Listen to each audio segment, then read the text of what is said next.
Objective है,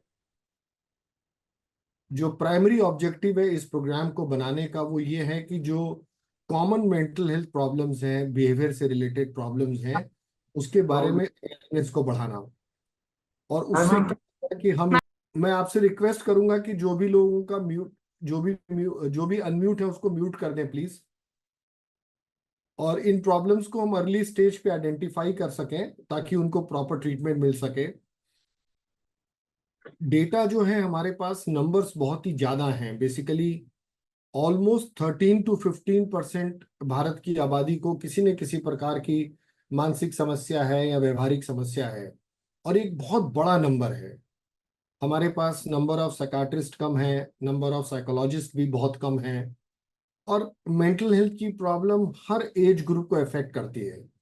ऐसा कोई एज ग्रुप नहीं है, चाहे वो 6 महीने का बच्चा हो, चाहे 80-90 साल के कोई वृद्ध व्यक्ति हो।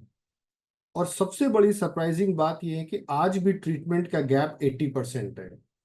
ट्रीटमेंट गैप का मतलब क्या हुआ?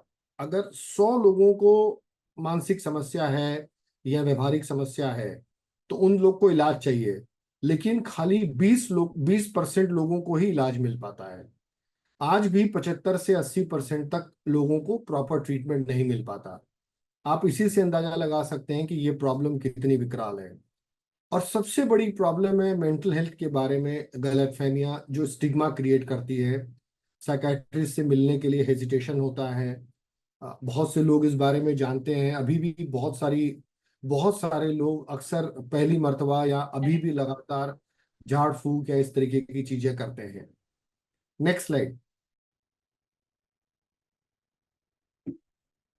संतोष। ये जो हमारी सीरीज है देवा डायलॉग्स, हम लोग कॉमन टॉपिक्स पे डिस्कस करेंगे।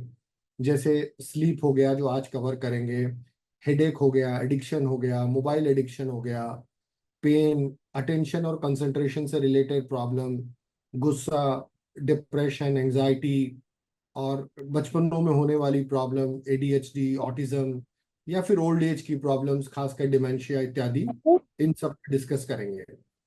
हेलो हम सर। लोग पूरी कोशिश कर रहे हैं कि सेकेंड और फोर्थ ट्यूसडे को हर महीने हम करें, ताकि हम लोग 6-8 महीने में एक काफी काफी कुछ हम कवर कर सकें। और जैसा मैंने पहले आपको बताया कि हम आपकी मैक्सिमम क्वेरीज उसी प्रोग्राम के दौरान सॉल्व करने की कोशिश करेंगे।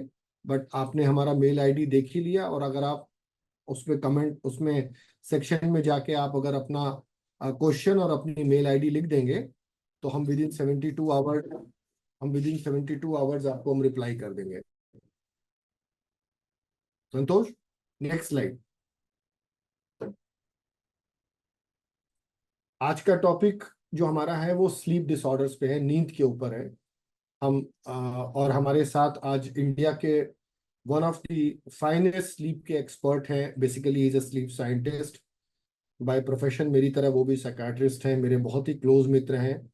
All India institute of medical science Rishikesh में प्रोफेसर एंड हेड हैं साइकाट्री डिपार्टमेंट के, डॉक्टर रवि गुप्ता। डॉक्टर गुप्ता, आपका बहुत बहुत स्वागत है और थैंक यू वेरी मच। आपने इस सामाजिक कार्य में अपना योगदान दिया। और आज हम लोग स्लीप के बारे में बेसिकली उसकी बेसिक समझेंगे, और रोजमर्रा के रिलेटेड जो स्लीप से रिलेटेड प्रॉब्लम्स हैं, वो प्रॉब्लम्स क्या हैं, हम उसको कैसे पहचान सकें, और उसका ट्रीटमेंट क्या है। Next slide. कुछ बहुत ही सिंपल और लेकिन बेसिक बातें।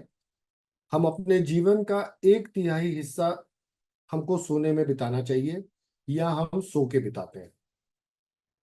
अगर 24 घंटे का दिन है तो हमें 7 से 9 घंटे मिनिमम सोना चाहिए, तकरीबन 8 घंटे।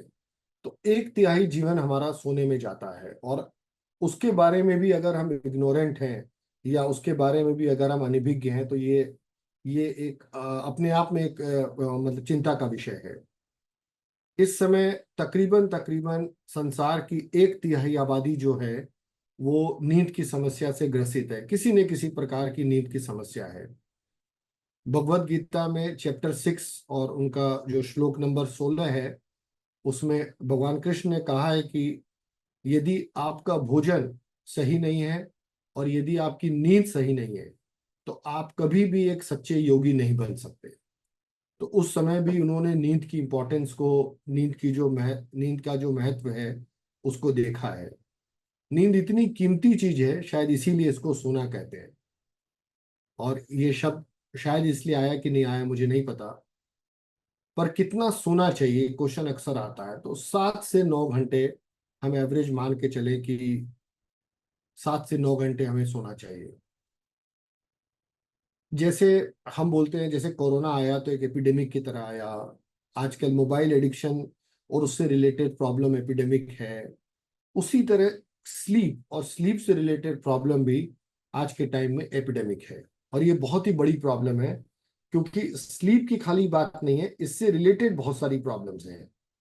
उससे रिलेटेड हमको बहुत सारी प्रॉब्लम्स होती हैं। Next, next slide please. आज हम, ये आखिरी स्लाइड है, इसके बाद केवल हम चर्चा करेंगे। ये हमारा, ये हमारे आज के जो फ्लो होगा प्रेजेंटेशन का, स्लीप क्या है, स्लीप का महत्व क्या है, स्लीप की समस्याएं कितनी है, किस किस प्रकार की नींद की समस्याएं हैं, insomnia, apnoea, restless leg syndrome, और स्लीप को हम कैसे ठीक कर सकते हैं, क्या क्या तरीके हैं, और कब हमें ये एहसास होगा कि हमें हमारी जो नींद की समस्या है उसके लिए हमें डॉक्टर या मेडिकल सलाह लेनी चाहिए। उसके बाद हम लोग क्वेश्चन आंसर सेशन करेंगे। मैं कुछ बेसिक चीज़ों पे डिस्कस करूंगा, फिर जो ज़्यादा कॉम्प्लिकेटेड चीज़ें हैं, क्योंकि डॉक्टर रवि गुप्ता मुझसे ज़्यादा इंटेलिजेंट है, तो इसलिए मैंने रिक्वेस्ट किया कि सिंपल चीज़ें मेरे पास छोड़ दीजिए, कॉम्प्लिकेटेड चीज़ें आप कवर कर लीजिए। तो वो उसको कवर करेंगे। नींद, next, you can stop the presentation Santosh ji, you can stop the presentation, या thank you very much. Sleep की जो प्रॉब्लम्स हैं बेसिकली उसकी डेफिनेशन बड़ी सिंपल है। अगर आप अपनी नींद से संतुष्ट नहीं हैं और सुबह उठ के आप फ्रेश नहीं महसूस करते, या आपको डिस्ट्रेस है, परेशानी है, तो इसका मतलब आपको नींद की समस्या है। और ये किसी भी वजह से हो सकती है, अंडरलाइंग हेल्थ की प्रॉब्लम से हो सकती है, मतलब प्राइमरी नींद की समस्या हो सकती है, जिसको हम लोग प्राइमरी इंसोम्निया बोलते हैं। WHO कहता है कि आज के डेट में कम से कम 1/3 संसार की आबादी को नींद की समस्या है। और इसका सोसाइटी पे बहुत ज्यादा इम्पैक्ट है।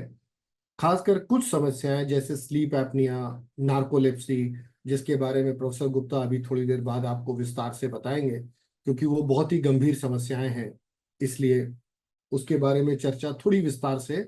और चूंकि वो एक ऐसी चीज है जो जानलेवा साबित हो सकती है, हृदय रोग संबंधित उससे बीमारियां होती हैं, इसलिए उसको विस्तार से समझना जरूरी है। किस किस तरीके की प्रॉब्लम है नींद से रिलेटेड? एक तो इंसोम्निया, इंसोम्निया मतलब नींद नहीं आना। उसके बाद स्लीप एपनिया, कि स्लीप एपनिया में जब हम सोते हैं तो हमको बहुत खर्राटे आते हैं, हम सुबह उठते हैं तो हमको फ्रेश नहीं लगता, और हम दिन में अगर कभी भी खाली हैं, कोई काम नहीं है, तो हमको नींद की झपकी आ जाएगी या नींद का अटैक आने लगेगा। और ये ज्यादातर उन लोग को होता है जिनका वजन ज्यादा है, जिनके गर्दन पे फैट ज्यादा है, नाक बहुत तेज बजती है। फिर एक समस्या है जिसको हम लोग रेस्टलेस लेग सिंड्रोम कहते हैं, कि सोते समय पैर में बहुत बेचैनी होती है, व्यक्ति पूरी रात अपने पैर हिलाते रहता है और डिस्टर्ब रहता है, इसकी वजह से वो सुबह फ्रेश नहीं रहता। फिर एक है, इसमें व्यक्ति खड़े खड़े नींद के अटैक से गिर जाता है, ऐसा लगता है कि मांसपेशियों से पूरी ताकत खींच ली गई है, एकदम कमजोर महसूस करता है। फिर एक सर्काइडियन रिदम डिसऑर्डर जो हम लोग अक्सर महसूस करते हैं, अगर आप दूसरे टाइम जोन में फ्लाइट से, जैसे मान लीजिए आप यहाँ से अमेरिका जा रहे हो, तो एक 12-13 घंटे का फर्क है, जाने के बाद आपको नींद नहीं आती, जिसको हम लोग जेट लैग कहते हैं। सर्काइडियन रिदम कई तरीके का होता है, उसमें कई बार होता है कि एक बार नींद आ गई फिर दोबारा नहीं आई। उसके बाद जो लोग शिफ्ट में काम करते हैं, शिफ्ट वर्कर स्लीप डिसऑर्डर उसको हम कहते हैं, जिनको सुबह सोना है और रात में जागना है, तो उनके स्लीप का पैटर्न अक्सर बहुत डिस्टर्ब हो जाता है। इंसोम्निया के खास लक्षण क्या होते हैं, कि आपको जिस समय आप सोने जा रहे हैं उस समय आपको दिक्कत है, जिसको हम लोग अर्ली इंसोम्निया कहते हैं। उसका है कि आपको नींद तो आ गई लेकिन आते ही तुरंत खुल गई। और तीसरा है कि आप सो गए लेकिन थोड़ी देर बाद खुल गई, फिर दोबारा आपको नींद नहीं आई। और दिन में आपको थकान होगी, चिड़चिड़ाहट होगी, आपका मन खराब रहेगा, इरिटेशन रहेगा, आपको कंसंट्रेट करने में या फिर कोई चीज को समझने में आपको समय ज्यादा लगेगा। और अगर इंसोम्निया अगर कुछ दिन, 1 2 दिन 4 दिन होती है तो हमको दिक्कत होती है। लेकिन अगर इंसोम्निया की बीमारी है जिसको हम क्रॉनिक इंसोम्निया कहते हैं, वो आपके बॉडी के सारे मेटाबॉलिज्म को, सारे फंक्शंस को खराब करता है। इंसोम्निया के कितने कारण होते हैं, कॉमनली क्यों होता है? स्ट्रेस की वजह से, एंजाइटी की वजह से, मेडिकल कंडीशंस, जैसे किसी को पेन है, अस्थमा है, जैसे पेन की वजह से नींद नहीं आती, जो कि एक बहुत कॉमन प्रॉब्लम है। उसके बाद बहुत सारी दवाइयां ऐसी हैं जो इंसोम्निया कॉज करती हैं। हमारी लाइफस्टाइल के फैक्टर्स कैसे हैं, हम अगर खाना लेट खा रहे हैं और खाने के बाद सो जा रहे हैं, बेड पे खाना खा रहे हैं जो कि एक कॉमन समस्या है, हम रात को बेड पे बैठ के टीवी देख रहे हैं और सोते समय मोबाइल यूज कर रहे हैं, अगर हमारे सोने के समय और सोते समय मोबाइल यूज कर रहे हैं तो स्क्रीन से एक्सपोजर होता है जिसकी वजह से आपको नींद नहीं आएगी। फिर इन्वायरमेंटल फैक्टर्स जो कि अगेन एक बहुत बड़ी समस्या है। इलेक्ट्रिसिटी नहीं है, आपका बेडरूम सोने लायक नहीं है, क्योंकि बेडरूम को बनते कोशिश केवल सोने के लिए यूज करना चाहिए जो आपका बेड है। अगर टेम्परेचर एम्बियंट नहीं है, बहुत गर्मी है या बहुत ज्यादा ठंड है, तो भी नींद नहीं आएगी। इंसोम्निया के लिए हम क्या करते हैं? सबसे पहले तो अपने हाइजीन को ठीक करिए, अपने स्लीप हैबिट्स को ठीक करिए, सोने का समय जो भी हो उठने का समय फिक्स करिए, ये सबसे इंपॉर्टेंट बात है। दूसरा, फिजिकल एक्सरसाइज, वो बहुत ज्यादा इंपॉर्टेंट है। इन जनरल इसके बारे में आगे चर्चा करेंगे, पर ये दो बहुत इंपॉर्टेंट है। और अगर बहुत लंबे समय से प्रॉब्लम है तो सर्टनली मेडिकेशन लेना चाहिए, उसके लिए हेजिटेट नहीं करना चाहिए। क्योंकि ये मेडिकेशंस जो एक जनरल धारणा है कि नींद की दवाइयों की आदत पड़ जाती है, नींद की दवाई से ऐसा हो जाता है, किंतु इसका दूसरा स्पेक्ट्रम बहुत बड़ा इंपॉर्टेंट है कि बहुत अच्छी नींद की दवाइयां हैं। हमेशा साइकाट्रिस्ट के द्वारा लिखी हुई ही मेडिकेशन लीजिए, या ट्रेंड ट्रेंड मेडिकल प्रोफेशनल्स के द्वारा लिखी हुई दवाइयां लीजिए। दवाइयां बिना प्रिस्क्रिप्शन के न तो किसी को देनी चाहिए, न किसी को मिलनी चाहिए, क्योंकि लॉ भी इसके बारे में बहुत स्ट्रिक्ट है। स्लीप एपनिया, जैसे मैंने आपको सूक्ष्म में बताया बहुत ही शॉर्ट में, उसके बारे में डॉक्टर रवि गुप्ता थोड़ी देर बाद आपसे चर्चा करेंगे। और जैसा मैंने बताया कि स्लीप एक ऐसी बीमारी है जिसकी वजह से बहुत सारी कॉम्प्लिकेशन आ सकती हैं, यहाँ तक कि वो जानलेवा भी साबित हो सकती है। रेस्टलेस लेग सिंड्रोम पे मैंने टच किया, मैंने आपको बताया कि प्रॉब्लम, उसका नाम ही रेस्टलेस लेग सिंड्रोम है। और इसके भी इम्पैक्ट बहुत ज़्यादा है, खराबी बहुत ज़्यादा है। इसके ट्रीटमेंट में बहुत सारी चीज़ें हैं। बहुत सारे लोगों को मिनरल आयरन की डेफिशिएंसी से रेस्टलेस लेग सिंड्रोम होता है। नार्कोलेप्सी के बारे में अभी, इन तीन चीज़ों के बारे में हम डॉक्टर रवि गुप्ता से सुनेंगे। सर्कैडियन रिदम एक बड़ी प्रॉब्लम है लोगों को। फेस चेंज होने से स्लीप की प्रॉब्लम होती है। तो जिन लोगों को, जो लोग लेट तक सोते हैं, लेट तक जागते हैं, मतलब 1 2 बजे सो रहे हैं, तो हमारी स्लीप 4 भाग में बटी होती है और वो पैटर्न सेट है। और सूरज के उगने का टाइम और सूरज के ढलने का टाइम, वो हमारी रिदम को सेट करता है। और ज्यादातर हमारा स्लीप का पैटर्न ही ऐसा होना चाहिए। तब जाके हमारे ब्रेन के अंदर जो सबसे इंपॉर्टेंट हार्मोन है मेलेटोनिन, जिसकी वजह से हमें स्लीप आती है और जिसके सिक्रीशन में हमारी गलत हैबिट्स की वजह से प्रॉब्लम आती है, जो हमारी स्लीप को इम्पेयर करता है, उसकी वजह से प्रॉब्लम। तो वो अगर हम अपना रिदम नेचर के रिदम के साथ रखेंगे तो हमें स्लीप से रिलेटेड प्रॉब्लम बहुत कम आएगी।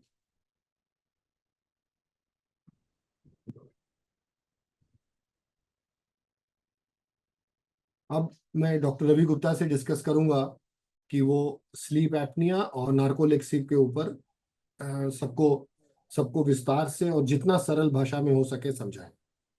डॉक्टर आ, गुप्ता। धन्यवाद मीनू बॉस, कि आपने मेरे को मौका दिया सबसे जुड़ने का और इस आपके ये प्रयास को आगे बढ़ाने का।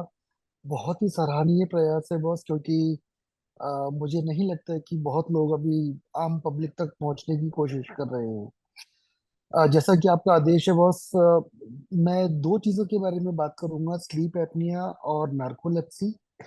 सो अब हम में से बहुत लोगों को सोते हुए खर्राटे आते हैं, और अक्सर ये माना जाता है कि खर्राटे लेना का मतलब है कि आपको अच्छी गहरी नींद आ रही है। लेकिन जितने भी लोगों को खर्राटे आते हैं उनमें से करीब करीब 2/3 ऐसे होते हैं जिनके खर्राटे के साथ में बीच बीच में कहीं सांस अटकती है। और अक्सर व्यक्ति को खुद को ये नहीं मालूम पड़ता है, लेकिन उनके साथ जो भी सो रहे हैं, बेड पार्टनर हैं, रूम पार्टनर हैं, अगर वो थोड़ा ध्यान दे तो वो ये समझ जाते हैं कि ये सांस अटक सी गई है। सो एक होता है हैबिचुअल स्नोरिंग, जिसको कि जिसमें कि केवल खर्राटे चल रहे हैं और कोई दिक्कत नहीं हो रही है। दूसरा होता है जिसको हम बोलते हैं स्नोरिंग, जिसमें कि एपनिया हो रहा है। सो दोनों में क्या फर्क होता है, मैं थोड़ा सा आपको आवाज निकाल करके समझाने की कोशिश करता हूँ। सो जो नॉर्मल स्नोरिंग होती है वो कुछ इस तरीके से चलती है। ये इस तरह से लगातार एक रिदम चलती रहती है। लेकिन जिन व्यक्तियों को एपनिया होता है उनमें क्या होता है कि जो स्नोरिंग होती है उसमें वो धीरे धीरे लंबी होती जाती है, और उसके बाद आपको लगेगा कि कहीं सांस अटक सा रहा है, जैसे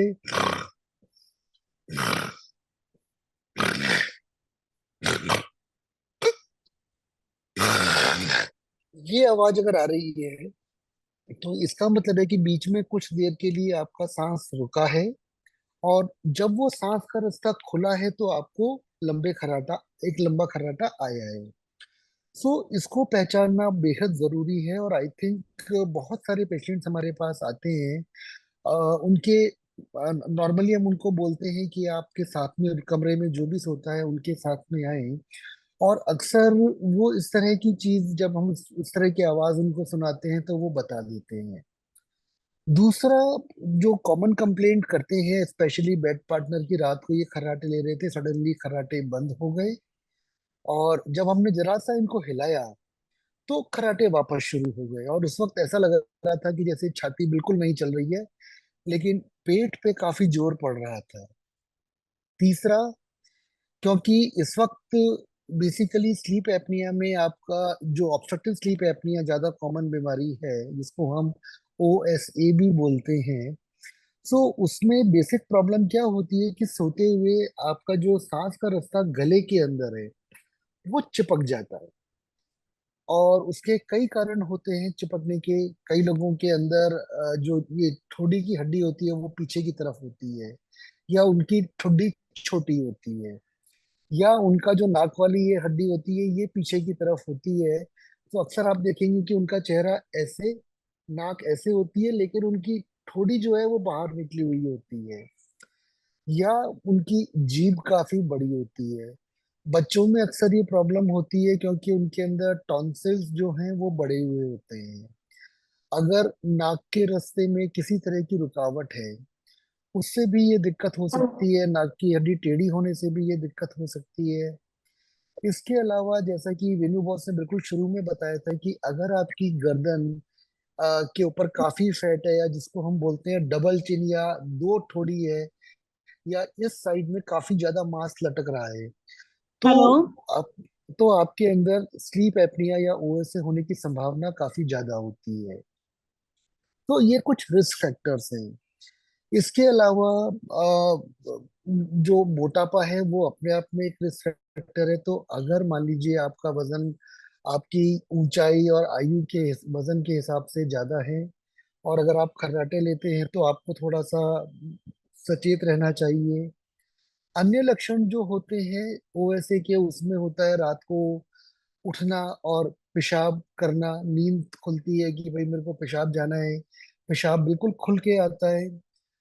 मुंह सूखता है तो पानी पीना पड़ता है।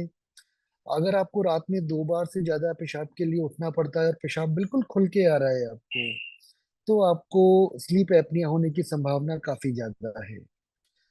रात में कुछ लोग स्लीप एपनिया की वजह से, क्योंकि उनकी नींद बीच बीच में हल्की हल्की टूटती रहती है, तो उसमें कई तरह के लक्षण हो सकते हैं, जैसे नींद में बोलना, बड़बड़ाना, नींद में हाथ पांव चलाना, या नींद में कोई कोई और एक्टिविटी करना, जैसे कि बिस्तर से उठ के चल देना, और ये सब चीजें मॉर्निंग में फिर याद नहीं रहती हैं। अब क्योंकि रात में बार बार आपका सांस रुक रहा है, शरीर में ऑक्सीजन की कमी हो रही है, तो सुबह उठने पे कई लोग कंप्लेंट करते हैं कि सुबह उठ के सिर में भारीपन रहता है, और जैसे जैसे दिन का टाइम बीतता है वो भारीपन कम हो जाता है। या सुबह उठने के बाद लगता नहीं कि नींद ढंग से आई है, या ऐसा लगता है कि पूरी रात जैसे सपनों में ही निकल गई। दिन में एक तिहाई लोग, जैसा वेणु बॉस ने बताया था, उनको दिन में नींद आ सकती है। हेलो। एक एक तिहाई लोग ऐसे हैं जिनको कि दिन में चिड़चिड़ापन रहता है, थकान रहती है, काम करने का मन नहीं होता, और अक्सर उसको गलती से कई बार हेलो। डिप्रेशन समझ लिया जाता है। और एक तिहाई लोग ऐसे होते हैं जिनके अंदर कोई लक्षण नहीं होता है।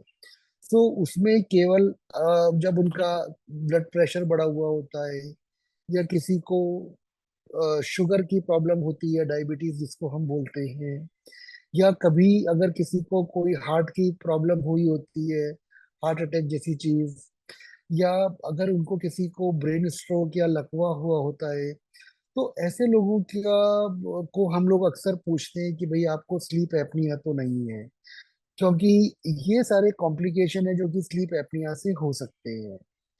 इसके अलावा जैसे विनू बॉस ने बताया था कि ये कई बार जानलेवा भी होता है। तो उसका कारण ये होता है कि अक्सर बहुत लोगों का नींद में जब उनको स्लीप एपनिया होता है, तो उनके हृदय की गति अनियमित हो जाती है। पहले बहुत तेज होती है, फिर बिल्कुल हृदय काम करना बंद कर देता है, और उसके अंदर कुछ लोगों को ऐसा हो सकता है कि वो वापस उनका हृदय काम करना शुरू ना करे, और वो उनके लिए जानलेवा साबित हो। सो हमें ये समझना पड़ेगा कि स्लीप एपनिया के बारे में हमने बात की, इनके लक्षणों के बारे में बात की। सो एक आम भ्रांति है कि भाई आपको अगर दिन में ज्यादा नींद आती है तभी आपको स्लीप एपनिया है, ऐसा नहीं है। अगर आपको खर्राटे आते हैं, आपका सांस नींद में रुकता हुआ लगता है, जो कि आपको अपने बेड पार्टनर से पूछना पड़ेगा। रात को अगर आपकी नींद अचानक खुलती है, ऐसा लगता है कि आपको सांस नहीं आ रही, आपको खुली हवा में भागना पड़ता है, बार बार पेशाब करना पड़ता है, तो आप थोड़ा सचेत रहें कि आपको स्लीप एपनिया हो सकता है। या इसके अलावा जो चार चीजें मैंने बताई, ब्लड प्रेशर, हार्ट की प्रॉब्लम, डायबिटीज, ब्रेन स्ट्रोक, या थायराइड की प्रॉब्लम, उसके अंदर भी स्लीप एपनिया होने के चांसेस ज्यादा होते हैं। तो अगर आपको ये प्रॉब्लम्स है या आपके जानने वाले में से किसी को है, तो उनको डेफिनेटली आप बोलें कि भाई किसी न किसी स्लीप फिजिशियन से मिल करके, और वो ये सुनिश्चित करें कि उनको ये स्लीप एपनिया की बीमारी नहीं है। अ, सबसे इम्पोर्टेंट चीज जो हम डिस्कस करना चाहते हैं वो ये है कि इसमें से एक तिहाई लोग होते हैं जिनको रात में भी कोई लक्षण होता है, दिन में भी लक्षण होते हैं। एक तिहाई लोग ऐसे होते हैं जिनको रात के लक्षण भी होते हैं और साथ में उनको दिन में नींद आती है। अक्सर वो नींद, जैसे अगर वो खाली बैठे हुए हैं तो उनको नींद की झपकी आ जाएगी, जैसे कि बस में सफर करते हुए, या दिन में अगर खाना खाने के बाद बैठे हुए हैं, कोई काम नहीं कर रहे, तो झपकी आ जाएगी। अगर बीमारी बढ़ती है तो टीवी देखते देखते झपकी आ सकती है, या कार चलाते चलाते, या कोई भी व्हीकल चलाते चलाते झपकी आ सकती है। ऐसे पेशेंट्स हमारे पास आते हैं जिनको कि दिन में झपकी आ गई और उस वजह से उनका एक्सीडेंट हो गया। लेकिन एक तिहाई लोगों में केवल रात के लक्षण होते हैं और दिन में उनका कोई लक्षण नहीं होता। और उसके लिए बेहद जरूरी है कि हम ये ध्यान दें कि उनके अंदर कोई रिस्क फैक्टर, जो हमने बात की थी, मुंह की बनावट में कोई बदलाव, ब्लड प्रेशर, शुगर, हार्ट की प्रॉब्लम, थायराइड की प्रॉब्लम, ब्रेन स्ट्रोक, या मोटापा, ये है, तो आप डेफिनेटली एक स्लीप फिजिशियन से मिले और बात करें कि भाई कहीं इनको स्लीप एपनिया तो नहीं है। क्योंकि दिन में कोई लक्षण नहीं होगा, लेकिन रात में कई बार वो प्रॉब्लम अगर उसका इलाज ना किया जाए तो वो जानलेवा साबित हो सकती है। दूसरी जो प्रॉब्लम मेरे को कहा गया है जिसमें बात करने के लिए, वो है नार्कोलेप्सी, या दिन में बहुत ज्यादा नींद आना। एक अच्छी बात यह है कि नार्कोलेप्सी का जो परसेंटेज है हमारे यहाँ पे बहुत ही कम है। 0.6% के आसपास हमारी पॉपुलेशन है जिनको नार्कोलेप्सी की प्रॉब्लम होती है। और नार्कोलेप्सी एक ऐसा रोग है जिसमें कि व्यक्ति को जब रोग शुरू होता है उसके बाद बहुत ज्यादा नींद आने लगती है। रात को पूरी तरीके से सोए हैं उसके बाद भी दिन में और नींद आएगी। और अक्सर उनके साथ ऐसा होता है कि उनको नींद जो आती है वो बहुत अचानक ऐसे झटके से आती है। मान लीजिए बैठे हुए काम कर रहे हैं, काम करते करते लगेगा अरे मेरे को इतनी नींद आ रही है, मैं पूरी कोशिश करूंगा लेकिन फिर भी अपने नींद के उस झोंके को नहीं रोक सकता। 15 मिनट 20 मिनट में सो जाऊंगा और उसके बाद एकदम फ्रेश उठूंगा। और ऐसा दिन में कई बार हो सकता है। इसके साथ में कुछ और लक्षण भी होते हैं नार्कोलेप्सी में। जैसे जैसे ही नींद शुरू होती है तो ऐसा लगता है कि जैसे कुछ सपने से शुरू हो गए, या जैसे ही नींद से उठते हैं तो लगता है कि जैसे अभी भी कुछ सपना चल रहा है। दूसरा इसका एक लक्षण होता है जिसमें अचानक आपकी नींद में आंख खुलती है और आपको लगता है कि आपकी आंख खुली हुई है लेकिन आपकी बॉडी जैसे पूरी पैरालाइज हो गई है। आप अपने हाथ पांव में, पूरी बॉडी में लकवा मार गया है, कुछ सेकंड्स के लिए आप अपनी बॉडी को हिला भी नहीं सकते। और उस वक्त ऐसा लगता है कि जैसे सांस भी नहीं आ रही है, दम घुट रहा है। अक्सर हमारे यहाँ पे उसमें कई लोग झाड़ फूक का सहारा लेते हैं क्योंकि उनको लगता है कि जैसे उनकी छाती पे कोई बैठा है जिसकी वजह से उनको सांस नहीं आ पा रही है। सो ये एक दूसरा लक्षण जो नार्कोलेप्सी का हो सकता है। तीसरा एक लक्षण जो होता है इसको हम बोलते हैं कैटाप्लेक्सी। वो अगेन वो और भी कम परसेंटेज में होता है। और उस लक्षण में क्या होता है कि जैसे ही आप मान लीजिए बहुत जोर से हंसे, या सडनली किसी ने आपको पीछे से आके चौंका दिया, या आप ज्यादा गुस्सा हुए, मतलब आपके इमोशंस कभी भी हाई होंगे तो सडनली आपकी बॉडी में किसी एक मसल्स में, एक किसी मांसपेशी में, या पूरी बॉडी में अचानक से कमजोरी आ जाएगी। तो लोग ऐसे हमारे पास जब आते हैं तो वो कहते हैं कि जैसे ही मेरे को पीछे से आके किसी ने टच किया और सडनली मेरे को लगा कि मेरा जबड़ा लटक गया, या मेरी आंखें बंद हो गई और मैं कुछ सेकंड्स के लिए उनको खोल नहीं पा रहा हूँ। या जैसे कि मैं खड़ा हुआ था और मुझे ऐसा लगा कि मेरे घुटने जवाब दे गए और मैं अचानक से नीचे हुआ और फिर कुछ सेकंड बाद वापस ठीक हो गया। ये समस्या अगर गंभीर हो कैटाप्लेक्सी की तो इसमें ये भी हो सकता है कि कोई व्यक्ति खड़े खड़े अचानक गिर जाए। लेकिन इसको हमें डिफरेंशिएट करना पड़ता है दूसरी दो प्रॉब्लम से। एक है मिर्गी का दौरा और दूसरा होता है बेहोशी आना। ये जो प्रॉब्लम मैं बता रहा हूँ नार्कोलेप्सी के साथ होती है जिसमें शरीर में कमजोरी आती है, उसमें व्यक्ति बेहोश नहीं होता। उसको सारा होश रहता है आसपास क्या हो रहा है। उसकी आंखों के आगे कभी भी अंधेरा नहीं आएगा जब तक कि उनकी आंखों में की मांसपेशियों में कमजोरी आ जाए और उनकी आंखें बंद हो जाएं। उनको सारा कुछ पता रहता है कि आसपास क्या चल रहा है। तो ये दूसरा एक लक्षण है। ये लक्षण है नार्कोलेप्सी का। लेकिन फॉर्चुनेटली इंडिया में और एशियन पॉपुलेशन के अंदर इसकी जो बीमारी की प्रिवेलेंस है वो बहुत ही कम है। सो हमें आई थिंक उसके बारे में ज्यादा चिंता नहीं करनी चाहिए। तीसरी जो प्रॉब्लम बॉस ने बताई थी जो हमारे यहाँ पे इस वक्त बहुत ज्यादा कॉमन है, वो है स्लीप डेप्राइवेशन या पूरी नींद नहीं लेना। मेरी जरूरत है 8 घंटे नींद की या 6 घंटे नींद की या 10 घंटे नींद की। मैं रात को मोबाइल देख रहा हूँ, टीवी देख रहा हूँ, पढ़ाई कर रहा हूँ, काम का प्रेशर है उसकी वजह से मैं पूरी तरीके से नहीं सो पा रहा हूँ और इस वजह से मुझे दिन में बहुत ज्यादा नींद आ रही है। सो ये एक बहुत मेजर प्रॉब्लम है जिसकी वजह से अगेन मोटापा बढ़ सकता है, ब्लड प्रेशर हो सकता है, शुगर की प्रॉब्लम हो सकती है और हार्ट की प्रॉब्लम हो सकती है, डिप्रेशन हो सकता है, या एडिक्शन या नशे की समस्याएं भी हो सकती हैं। सो अगर कभी भी ऐसा है तो कृपया आप इस पे जरूर ध्यान दें। एंड आई थिंक अगर हम अपनी नींद को इम्प्रूव करते हैं तो हम अपने आप के लिए एक बेहतर भविष्य और एक स्वस्थ भारत बना सकते हैं।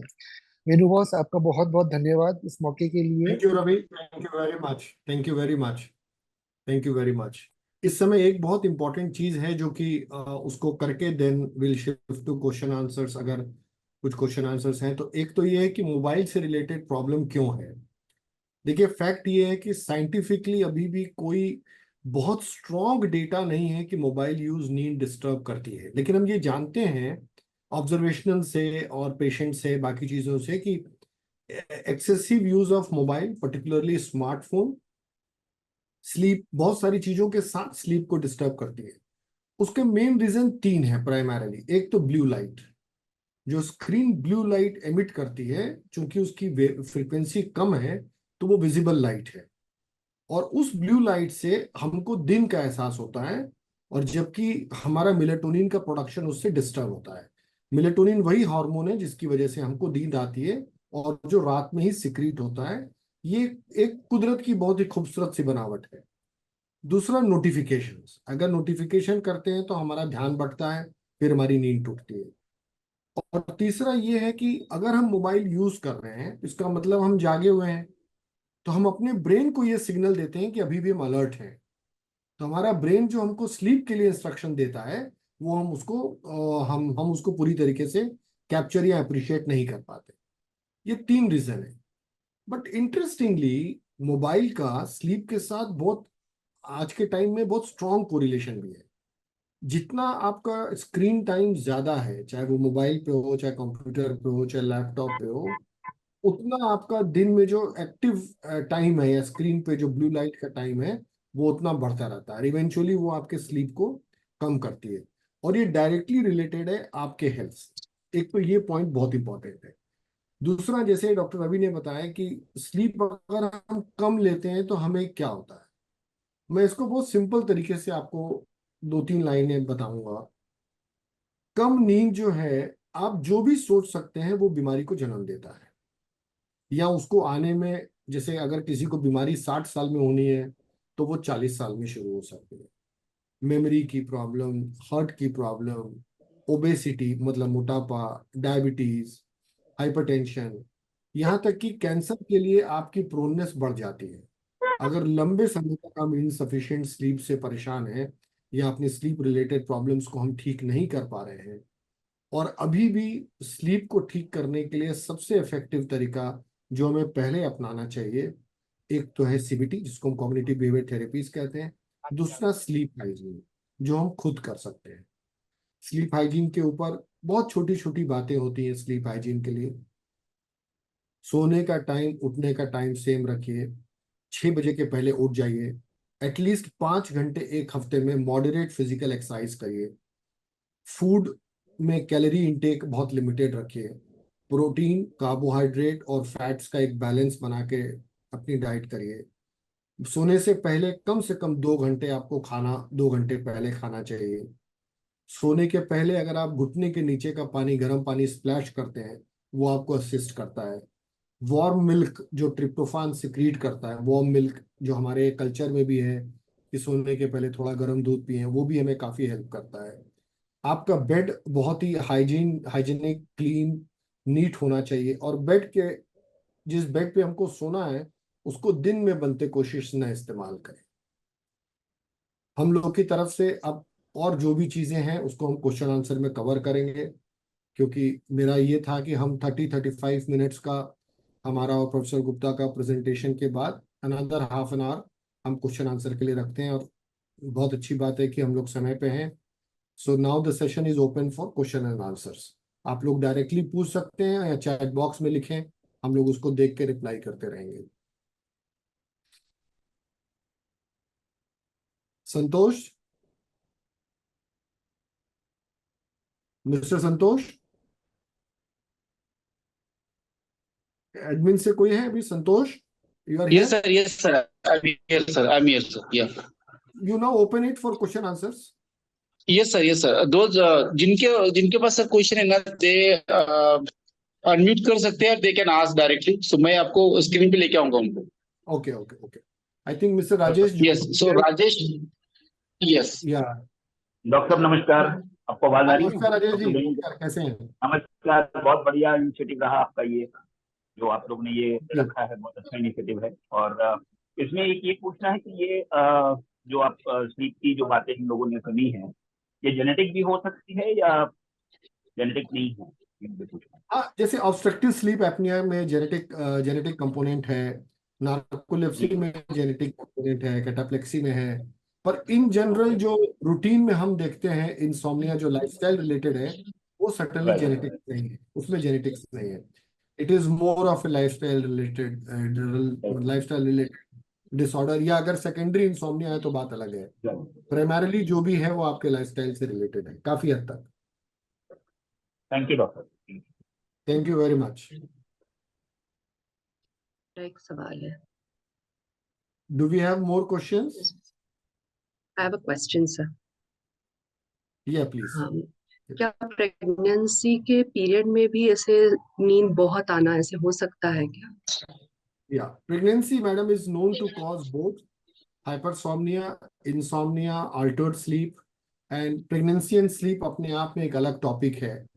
बहुत सारे चेंजेस की वजह से स्लीप डिस्टरबेंस होता है, बॉडी वेट इम्बैलेंस की वजह से होता है। So that's a very known fact, very common fact.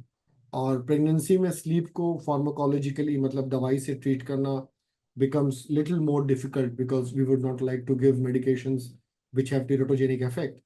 But yes, I think it's a very very valid and very very interesting question कि प्रेगनेंसी में स्लीप रिलेटेड प्रॉब्लम्स को हम कैसे सॉल्व करें। Again major focus has to be given to non pharmacological treatment, more important is lifestyle. एक बहुत अच्छी study है बेल्जियम में जहाँ पे अबाउट 400 या 450 प्रेग्नेंट वुमेन को उन्होंने ऑब्जर्व किया and half were attributed to lifestyle exercises, particularly walking in the morning and cycling in the evening. So their sleep cycle improved by 3/4. Almost 3/4 of them, they improved their sleep cycle. I think I have a question in chat box. Thank you, sir. Mr. Siddhant, usually people suggest to take 8 hours of sleep, but there are an instance where we could not get continuous. So it's okay to take small sections like that. Mr. Siddhant, I think this is a very important question.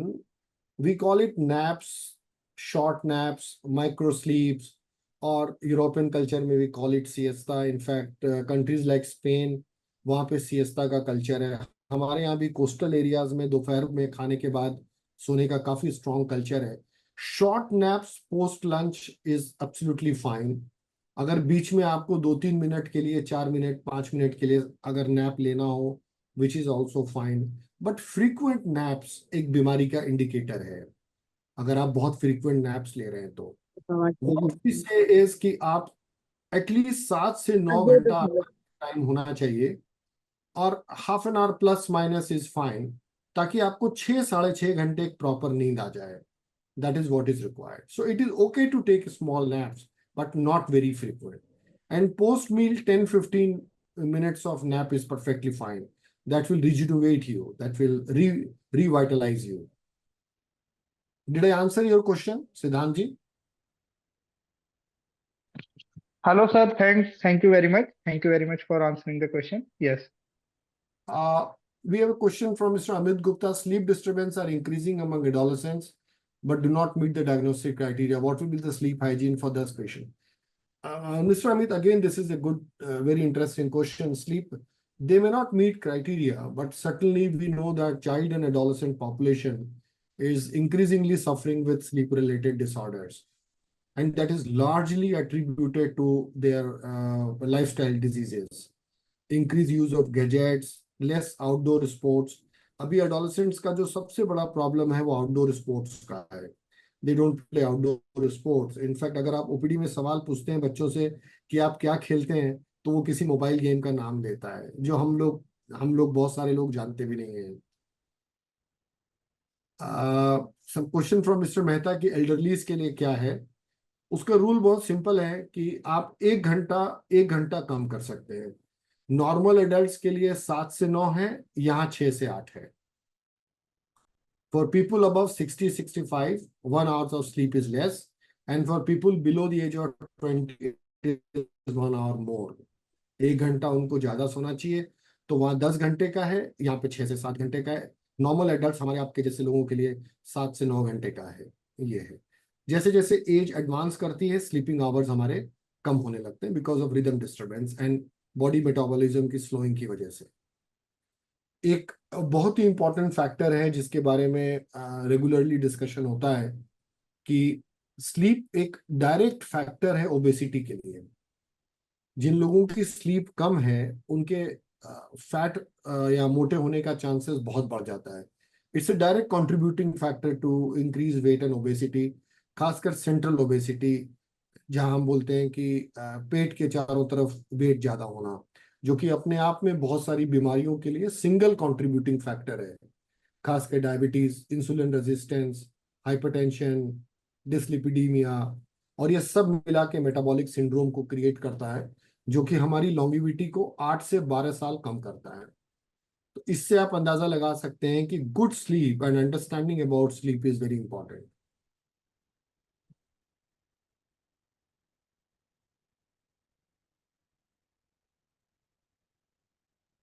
Good evening, sir. I'm Jaspal here. I have a question. या please madam. Yeah. So, what role plays the night lamp on the quality of the sleep? Should we switch on the night lamp during night, the whole night, or it should be switched off? Ideally switched off. See, the purpose of using night lamp were very, very different because of risk of fall. That is a very big problem in elderly. So you should have the dimmest possible light, because unless and until it is very dark, it is always, the darkness is a sleep promoter. The dark it is, better it is. Dark, ambient temperature, and a perfect bed. These are the three closest friend of a good sleep. So even if you want to have, some people have this natural habit of not able to being sleep in very dark, this thing. It's completely dark, they feel anxious. इन लोगों को Yeah. Second लाइटी का issue होता है, so they can use a lamp which is very light, and now we have a down shadow lights. If there is a lamp, there is a kind of cover on the top of it, so that the light goes on the floor, and Right. just light that you barely see that somebody is moving. Especially with elderly people, it is important because they might have a fall or related problems. But yes, it is again subjective, but primarily the thumb rule is room should be dark, it should be at ambient temperature, and bed should be perfect as per your body requirement. That is how And it so, is. one query regarding this night lamp thing. At night for babies, like from day 1 to 6 or 7 months-year-old baby, is the night lamp okay for them during night, or darkness required? No, I think darkness is better. Darkness is better. Not babies. Babies have a circadian. Babies have a different circadian rhythm. They will sleep for more than 12 to 14 hours, especially if a 6-month or 8-month baby, they'll sleep for basically longish hours. So again, the basic components of the sleep will remain same. But yes, they may not require complete darkness but yes, it is for normal sleep, darkness is better. Thank you. Thank you so much. Sir, I have one more question. May I? Yeah, please, ma'am, please. Could you please define perfect bed to sleep? It is again a subjective thing, but normally when we say that a good bed basically means it should not be very hard, it should not be very soft. You should not be sleeping on a very hard bed or a very soft bed so that you punch inside. Number two, the bed should be clean. It should be 1 foot minimum, at least 6 or 8 inches longer than your height. Suppose if somebody is 6 feet, the bed should be at least 6 feet 7 inch. That is one very important. And at least 1 foot on both the sides. So that is why you see, typically we have queen's bed and king's bed, and now here we call single bed, which is 3.5 feet. Because normally when you lie down, chest to chest would be around 1.5 to 2 feet. So 6-7 inch this side, 6-7 inch this side. So that when you take a turn, you get comfortable sleep. And the ideal sleeping posture is the fetal posture, when your legs get flexed and they get close to your chest. जैसे छोटे बच्चे जैसे सोते हैं, वो अच्छा posture, तो उसके लिए आपको थोड़ी स्पेस चाहिए. But ideal bed again is a subjective thing, but yes, the certain thing is कि it should not be बहुत hard ना हो, बहुत soft ना हो. Thank you, sir. Thank you. Do we have some more questions?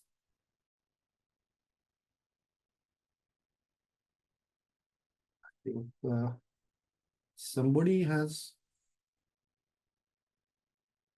I think, I don't know the name, but it's Vivo V2307.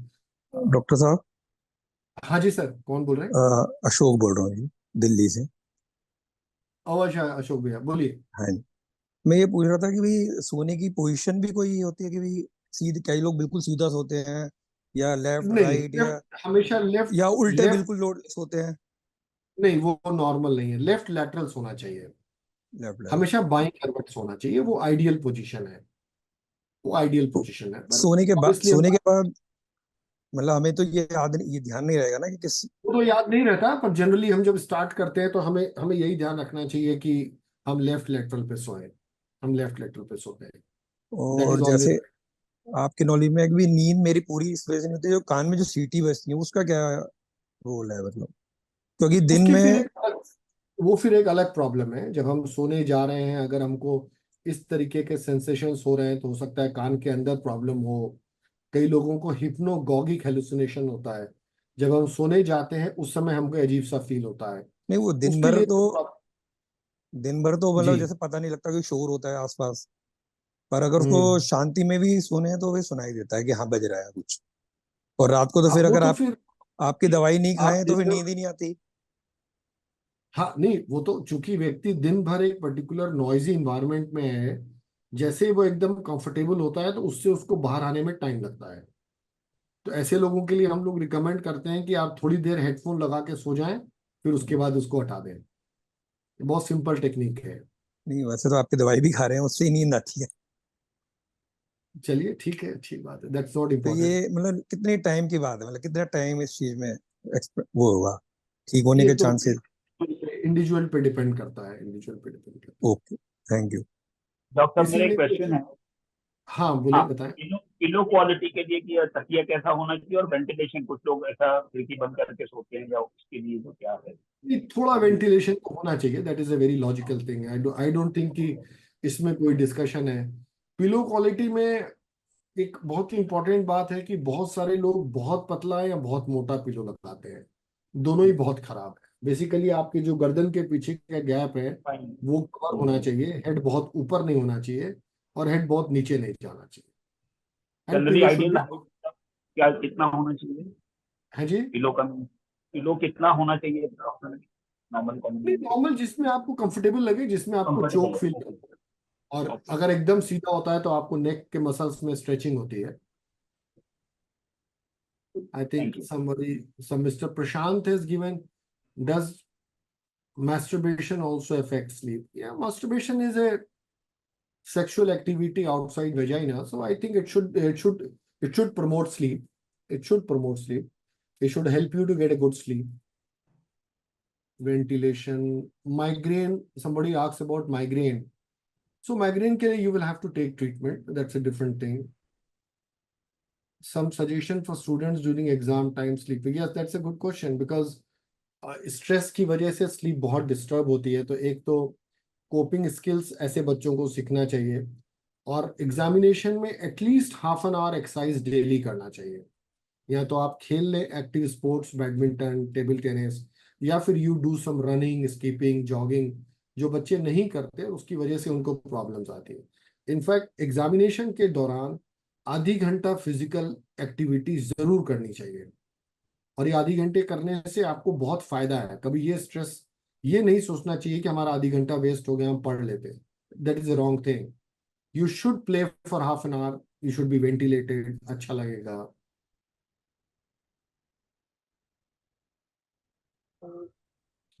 I think this question was asked by mister Raj Bihari. Okay, think we have some 7-8 minutes left because we May close I at, ask a question once again? I'm yeah sorry, please. I'm asking too many. No, not a कई हम problem. नींद में तो सपने में देखती हूँ, लेकिन जब मैं आंख खोलती हूँ तो वो सपना कंटिन्यू होता है. Is it normal? Yeah madam, it is absolutely normal, absolutely normal. Dream is a normal functioning of sleep. अगर हमको ड्रीम्स आ रहे हैं, इसका मतलब ये है कि हमको नींद आ रही है। Some people may remember dreams, some people may not remember, some will recall. अगर टेरिफाइंग ड्रीम्स नहीं है, ड्रीम्स अगर वो जो टेरिफाइंग नहीं है, बट वो ड्रीम है ना कंटिन्यू होते हैं, मेरी आंखें खुली होती है and I can see the people moving around. Hello वो फिर हमें ये असेस करना पड़ेगा कि हेलो वो कितने टेरिफाइंग है। अगर हेलो वो do they qualify for night terror or nightmare, that has to be clinically evaluated. But in general, getting dreams, hello remembering them, sir you won't remember them after a day or two. Hello thank you sir. Welcome, Dr. Anita. Yes, you have summarized it very Hello. well. Actually, the best way to get good sleep is good amount of physical work and hard work. But extra physical work, which leads to pain in body, will disturb your sleep. But yes, in general, a good physical exercise, hard work, and then sleeping comfortably, it will certainly generate a good sleep.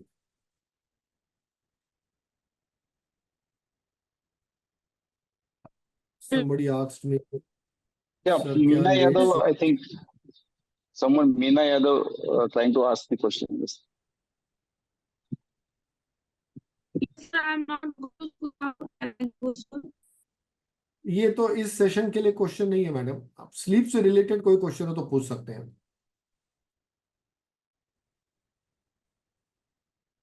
Doctor एक last question है कि हम बच्चों के लिए या youth के लिए इस तरीके का कुछ सेमिनार या कुछ अवेयरनेस ड्राइव भी करते हैं कि अभी सीरीज में आएगा चाइल्डहुड प्रॉब्लम्स के हमारे 3-4 Okay. सेशंस होंगे।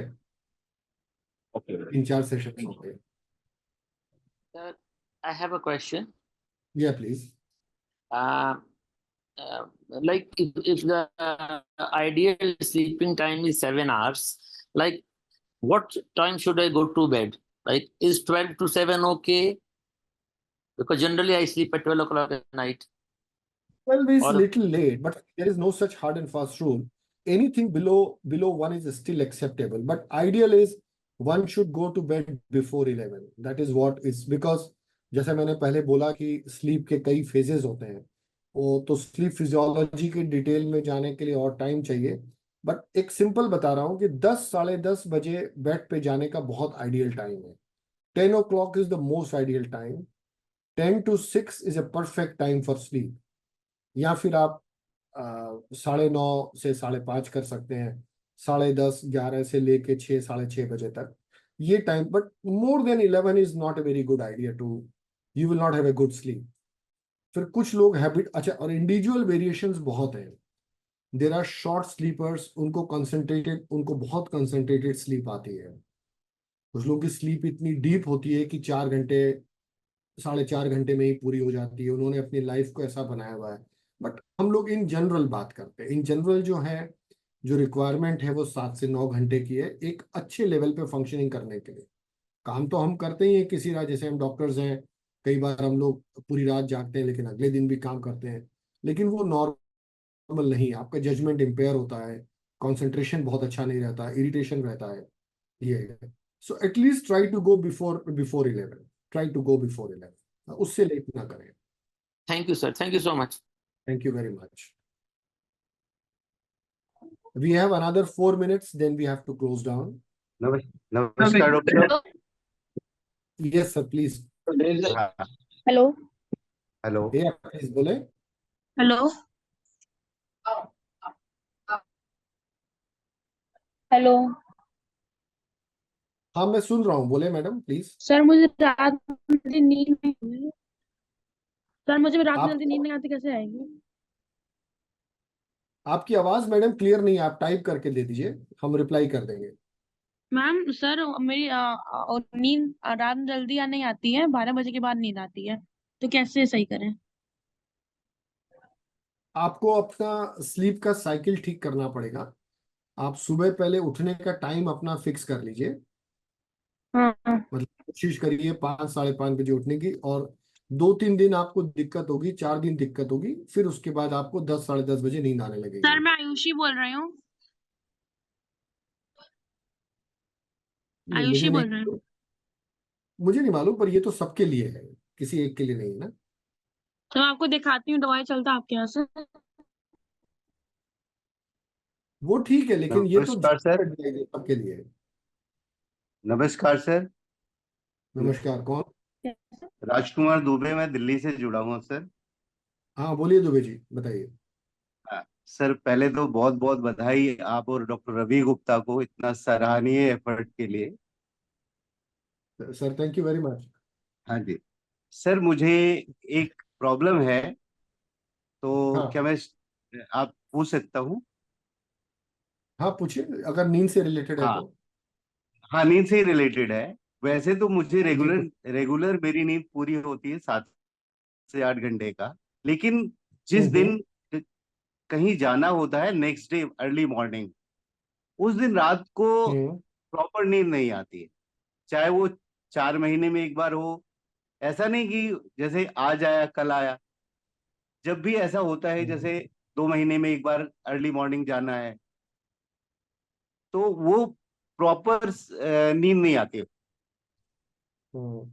नहीं, ये कॉमन प्रॉब्लम है, बेसिकली ये एंजाइटी की वजह से है। इसका जो रूट कॉज है कि हमको सवेरे इस टाइम पे उठना है जो हमारे रूटीन के टाइम से डिफरेंट है, तो इसकी वजह से हमें नींद नहीं आती, और इसका मेन जेनेसिस जो है वो एंजाइटी है। तो इसको कंट्रोल करने का तरीका बहुत सिंपल है कि आपको पता है कि आपको जल्दी उठना है। आपके नॉर्मल स्लीप आवर 7 घंटे 8 घंटे हैं, उस दिन आपको 4 5 घंटे ही सोने को मिलेगा, आपको जल्दी उठना पड़ेगा। तो इसके लिए आपको नींद से ज्यादा अपने ब्रेन के ऊपर फोकस करना पड़ेगा कि मुझे जल्दी उठना है, और इसमें ऑटो सजेशन बहुत काम करता है। You can tell yourself कि मुझे कल जल्दी उठना है, मैं 4 घंटे ही सो पाऊंगा, इसमें कोई परेशानी की बात नहीं है, और मैं अपनी नींद दोपहर में या अगले दिन रात को कंपनसेट कर लूंगा। And once you do it 3 4 times it becomes a habit. ये है। और इनफैक्ट किसी भी कॉम्बैट टाइप की सिचुएशंस के लिए लोगों को इसको ट्रेन किया जाता है कि you will have to sleep for 2 hours then perform, you will be made to remain awake for couple of nights then perform। तो हेलो। ये ब्रेन को ट्रेन करने वाली बात है। Hello sir. Hello. Hello. Hello. I think we'll have to stop, it is 9 o'clock। Hello Thank you sir. Prashant. everybody for participation। प्रशांत। हाँ sir. Sir एक question ये है कि रात को जब बेड पे सोता हूँ तो काफी देर तक ओवर थिंकिंग रहती है, नींद बहुत लेट आती है। और सेकंड ये सर, दिन भर जो भी एक्टिविटीज रहती हैं पिछले कुछ टाइम से ड्रीम्स में वो आती हैं पूरे दिन भर की। नहीं, ये सर्टेनली एक प्रॉब्लम है प्रशांत जी, ओवर थिंकिंग, और खासकर आज के टाइम में इंफॉर्मेशन ओवरलोड के टाइम में ओवर थिंकिंग एक प्रॉब्लम है। इसके लिए प्रॉपर स्लीप हाइजीन आप मेंटेन करिए। इसका एक बेस्ट तरीका है, सोते समय किताब पढ़ के सोइए। इसका सबसे सिंपल तरीका है, 2 घंटे पहले स्क्रीन टोटल बंद कर दीजिए, और जब आप बेड पे जाएं तो किताब पढ़ते रहें, और जब तक नींद ना आए किताब पढ़िए, पर उठने का टाइम अपना फिक्स रखिए। उसका सबसे सिंपल सोल्यूशन ये है। इससे आपको मेडिसिन नहीं लेनी पड़ेगी और एकदम नॉर्मल हो जाएगा। Sir good evening, this is Priyanka from Himalayan hospital Dehradun. Sir आपके नेक्स्ट सेशन का आपके नेक्स्ट सेशंस का इंफॉर्मेशन कहाँ से मिलेगा सर? आपने जैसे अभी जैसे आज मिला वैसे मिल जाएगा। It will be on second Tuesday of September. Sir उसका तो आपने बता दिया सर। वो जो रात को जैसे दिन भर की जो भी एक्टिविटीज होती हैं वो ड्रीम्स में कंटिन्यू होती हैं, ड्रीम्स में वो आती हैं, तो वो भी सर मैंने एक क्वेश्चन पूछा था आपसे। दिन में ड्रीम्स कैसे आएंगे, मैं समझा सर नहीं। दिन में ड्रीम्स जैसे दिन भर की जो भी एक्टिविटीज होती हैं सेम अच्छा, वो रात एक्टिविटीज। को आती। हाँ, ड्रीम्स में सोते समय कुछ ना कुछ मतलब जो दिन भर की एक्टिविटीज होती हैं वो ड्रीम्स में आती हैं, और वो हाँ, वो पिछले कुछ इसीलिए टाइम से साल भर 6 महीने से ज्यादा हो रही हैं। हाँ नहीं, तो एक तो आप पहले जो मैंने आपको बताया उसको आप ट्राई करिए। जी अगर ये सर। नहीं वर्क करता है तो फिर आप हमसे कांटेक्ट करिए, ठीक है सर। क्योंकि उसको उसको जो पास्ट एक्टिविटी को इरेज करने के लिए नई इंफॉर्मेशन डालनी होगी। Okay sir. तो इसलिए आप ये जो टेक्निक है बुक पढ़ के सोने वाली, ये वैसे भी बहुत अच्छा, सबके लिए बहुत अच्छा है, पर आप पर्टिकुलर आपके के जो प्रॉब्लम आपने बताई उसके लिए बहुत इफेक्टिव है। ठीक है sir, thank you sir. Thank you doctor साहब लास्ट क्वेश्चन। सर, अब बंद करना पड़ेगा क्योंकि वो जूम का बस लिमिट आ लास्ट जाता क्वेश्चन। है। ओके सर, प्लीज बताएं। सोने के बाद में सुबह उठते हैं तो किस पोस्चर में उठना चाहिए, क्योंकि कई बार शरीर में सर बड़ा भारी रहता है उठने के बाद। ये इम्पोर्टेंट क्वेश्चन है। थोड़ा सा इसमें एक तो यह है कि जब आप उठें तो करवट लेके उठें हमेशा। ये फर्क नहीं पड़ता लेफ्ट या right, but left is better. और पहले अपने दोनों पैरों को ऐसे हिलाएं उठने के पहले, दोनों पैरों को, मतलब 20-25 सेकंड। उसके बाद पैर को पहले जमीन पे रखिए एक तरफ, फिर अपने बॉडी के आगे के कमर के ऊपर के हिस्से को फिर आगे उठाएं, फिर एटलीस्ट 10-20 सेकंड बेड पे बैठे रहें, तब आप बेड से उठें। This is the right protocol to get up. Thank you sir. Thank you very much sir. Thank you everybody. जय हिंद, good night. Thank you. Thank you so much, sir. Thank you very much.